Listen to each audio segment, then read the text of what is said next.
Hello everybody, this is Montgomery and I wanted to do an update on this Norton again.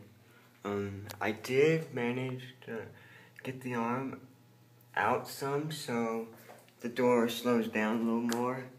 I did manage to do that, so let's demonstrate it.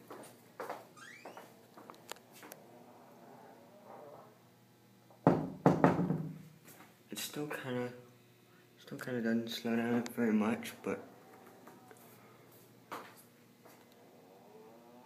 it slows down a little more. Slows down a little more. See, I don't have my screw deal with me. If I did, I could try it again. I could open it, pull it out.